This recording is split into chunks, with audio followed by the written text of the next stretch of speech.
Hey guys, Off Topic Games here. Today I want to give you guys a deck profile on Angel Feathers post G-BT04. 04 I think, right?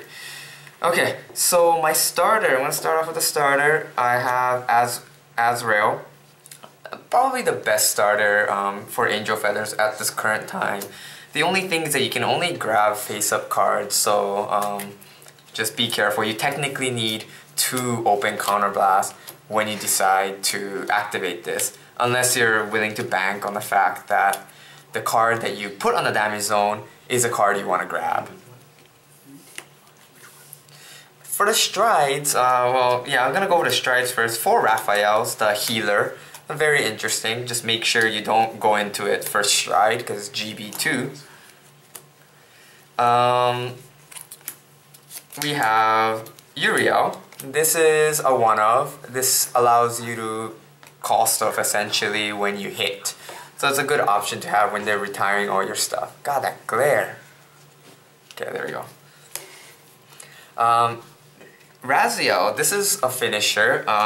Upon being placed to the Vanguard circle, Soul Blast 2, you put all the cards in your damage zone back into your deck, and then you shuffle, and you take equal damage. So of course it triggers all of the Angel Feather cards of +2 effects.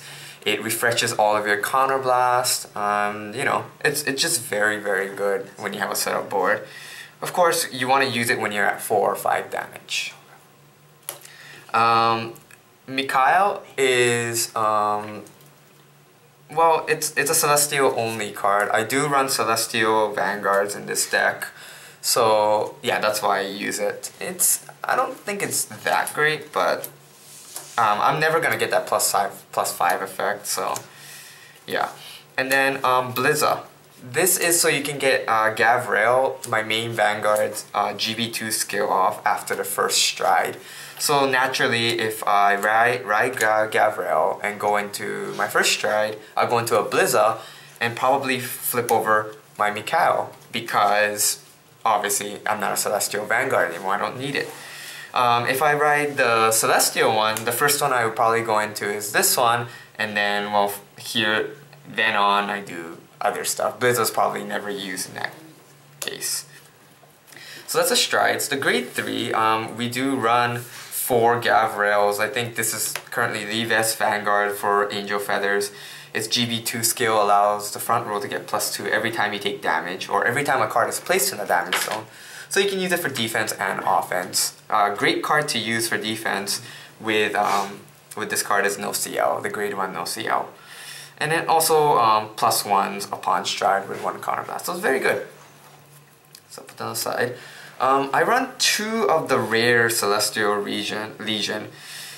I don't like either of the Celestial Legions, honestly, but the other one, the one that gives like +2 or +4 or something to units or front row, that requires you to kind of run 4 and 4 of the mate and itself, so definitely don't want that. I run this just because it's a Celestial and I kind of wanted like a little bit Legion in the deck. I don't almost never go into this though. For my last 2 grade 3 slot, I have 2 Calamity Flame. Normally, of course, you don't want to ride it. It's a 10k. You don't really want to ride it, but I guess I can kind of explain why I have this card later. I just kind of want to increase the number of rear guards that trigger with the damage zone effects, because you know when they kill all your guys, you know you just generally depend on like 1 rear guard to do all the damage and whatnot. And of course I don't run 4 because then that just increases the chance of riding it. So over here you can do whatever you want. If you want to run the +4k to the front row, then you know, all the power to you. It's not a bad card, it's just I prefer not to use it. Okay, we're going on to the grade 2s.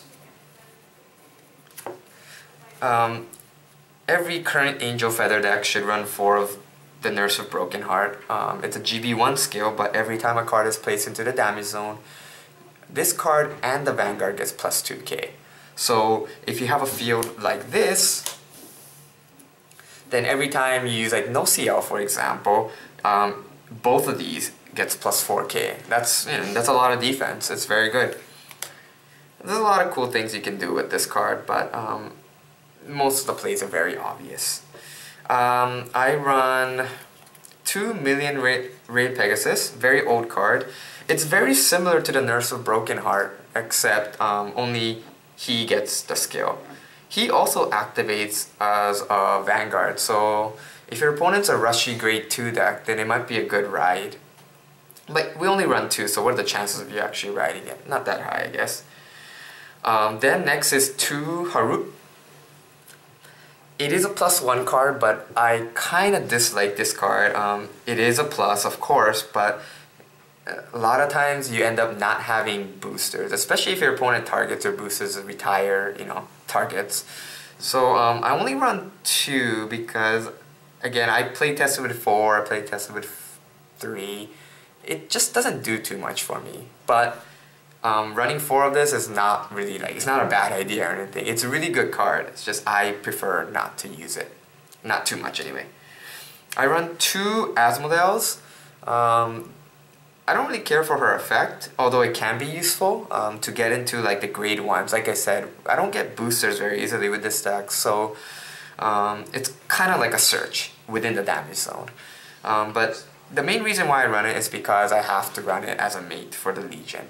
I don't really use it for the effect all that much, but it's pretty good pressure. You might be able to attack one more time, so. My last grade 2 is a grade 2 in OCO. This one is only a rearguard effect. When you call it, you put an Angel Feather in your hand, into your damage zone face up, and you grab any card in your damage zone, face up or face down, and add it to your hand. So it's kind of like a combo piece. That's why it's a one-off. Often you get great benefits from just playing this card late game. So even early game, you know, it can get you out of Greylock maybe, or just, yeah, a lot of utility. So that's the grade 2s. And then finally we're gonna get into the grade 1s. The slots that I've been complaining about the whole video. So for perfect guards, I do prefer the unflipper because you can get kind of clogged with flipped counterblast. And it's not like you have to protect your rear guards with a, you know, it's just not worth it to protect your rear guards with a perfect guard in this deck. Pretty greedy. 4 grade 1 no CLs. I just really like this card, and this is why it's kind of my own fault that I don't get boosters, because, you know, I don't run very many boosters. This card you're obviously not gonna play onto the field, so yeah, but you know, it's such a great card when you're, especially on Gav Rail, or again, it can get you out of Greylock too, or something like that. You know, you don't have a stride fodder, well, let's just grab it from the damage zone. Or your opponent stunned your Vanguard, well, let's get a grade 3 from your damage zone. You know, a lot of things you can do. I run 3000 Ray Pegasus. I guess ideally I would like to run 4, but space-wise it doesn't seem very realistic to me. 3 is pretty good. Most of the time it just drops in the, it goes in the damage zone through Gav Rail skill, Harut skill, and I just kind of grab it through there anyway, so it's okay. But yeah, like I said, ideally, I would love to run 4 of them. And then 3 stride fodder. You know, you can run 4, you can run 2, up to you, but 3 is pretty good. One way I could fix it is probably to make one of this into 1000 Ray Pegasus, but this deck is very reliant on striding, so, you know, 3 is a pretty comfortable number for me. Okay. And then triggers. So this is where there's, I guess, the most, controversy in terms of Angel Feather decks. The way I do it is 4 Doctoroids, very good. What this lets you do is, basically refresh counterblasts, gives you more power for your rear guards. You know, it's a really good card. Most people say it's broken. Well, I wouldn't go that far, but it's very good. So I would say borderline broken. I run 8 crits, 4 celestial ones, and 4 of the kind of Margot-ish skill, the shove into soul +3 effect. This skill over here I hardly ever use. If for my strides, if I ran 2 Raziels, then it might be a different story, but you know, this is the only card that Soul Blasts in the entire deck, so you'll hardly use this effect, because yeah, the +3 usually isn't too relevant. I mean, if you're going off, you're going off. The +3 is probably not gonna matter all that much. The Celestial one, I just run it just because there's really not really a good reason, because the Vanguard has to be a Celestial to use this effect. And of course you can do, you know, one in a lifetime, you can do magical things where you use this effect, you flip over 3 of the other ones, and then you technically just heal a damage because you don't have any cards to put in the damage zone. I've never seen anyone do that, but yeah, that'd be kind of cool.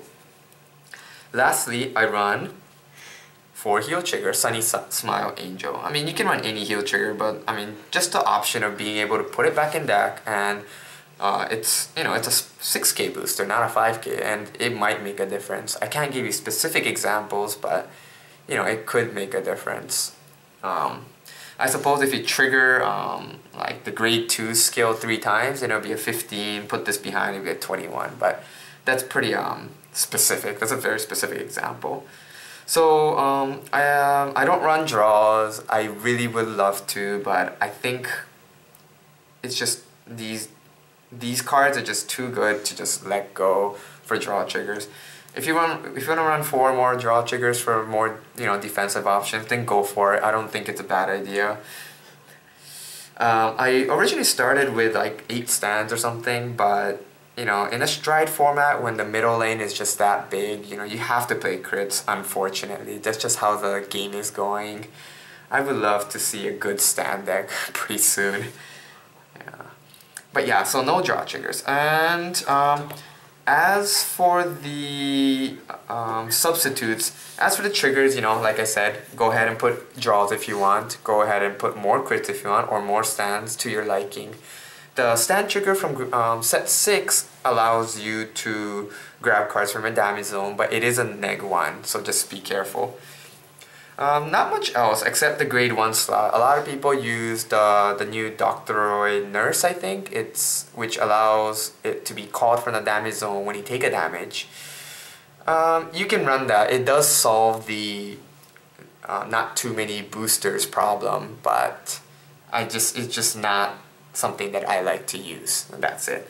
Okay, so that was my Angel Feather deck profile. Thank you all for watching.